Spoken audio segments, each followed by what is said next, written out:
What's going on, you guys? Welcome back to EP09. Alright, so we are officially 1.5 weeks out from the New York Pro, and we have an update here from Classic Physique competitor Junior Javorski. Now, like I mentioned in my last video, Fabione Sylvain has officially dropped out of the New York Pro, and he was definitely the heavy favorite to win. But at this point, I think on paper, Junior Javorski is in the lead to take home that win now. If you guys haven't heard of Junior Javorski, Junior competed at the 2022 Olympia and the 2023 Arnold Classic, so this is a world-class athlete in Classic Physique. I really think Junior has a unique way of executing the Classic Physique poses. He really makes himself look like he takes up a ton of space on that stage. He just really has a presence with the stance that he takes. So Junior is going to be tough competition in New York, and he does look like he's going to show up in New York in really good shape here. So let me know down below if you guys think Junior will punch his ticket back to the Olympia. Alright, next up, we have a physique update here from Hunter Labrada. Hunter is currently 13 weeks out of the Tampa Pro and 15 weeks out of the Texas Pro. And of course, we'll see him at the Pittsburgh Pro guest posing this weekend. And for 277 pounds morning weight, I think it's safe to say that Hunter has made some progress during this offseason. I wouldn't say from a muscle mass standpoint that Hunter made significant gains, but that wasn't the goal for Hunter this year. The goal was to bring in the midsection, refine the physique, and figure out his peak before the 2023 Olympia. Of course, at the same time, Hunter has to earn that Olympia qualification, but I'm quite confident that Hunter's going to win Tampa at least. I'm a little bit less confident that he'll win Texas, since Hunter has to stand next to both Andrew Jack and Blessing Iwodobu.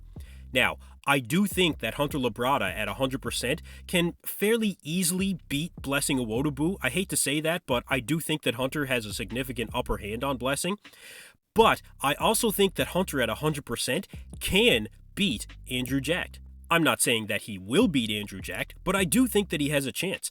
I feel like a lot of people are starting to count out Hunter Labrada this year, and look, I was very critical of Hunter's physique going into the 2022 Olympia, but I've gained some renewed confidence since Hunter finally changed up his training, his priorities on what to improve, his willingness to compete in multiple shows, his diet changed up especially.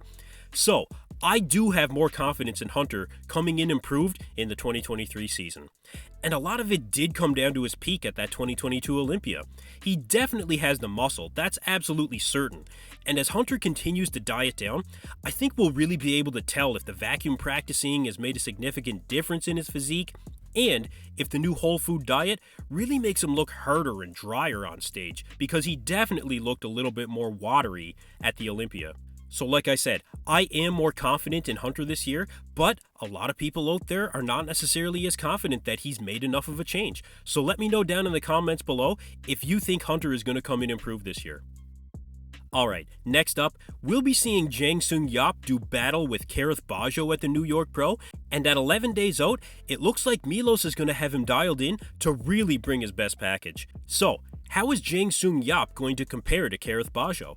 Well, I think that Jang Sung Yeop is really impressive from the front, he's even more impressive from the side, and it does look like the conditioning is going to be on point. But I do think he needs more thickness to the back overall, I think more width to the back, and it's the craziest thing with his biceps.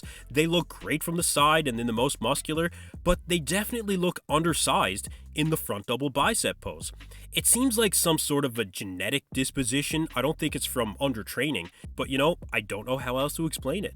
But with that being said, he does have good peaks to the biceps, and if those are the only two knocks on him, his biceps and his back, given the symmetry that he has and the roundness of the shoulders, the quad sweep, I would say that it'll be a pretty good battle between him and Kareth Bajo. And of course, we won't count out what tricks Milos might have up his sleeve before showday.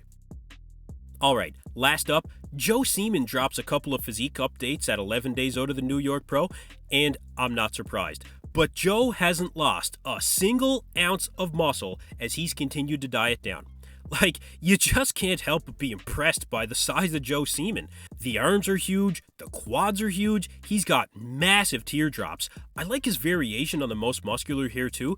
I think it really highlights both his size as well as giving him, well, as much of an aesthetic look as possible for a guy as massive as Joe.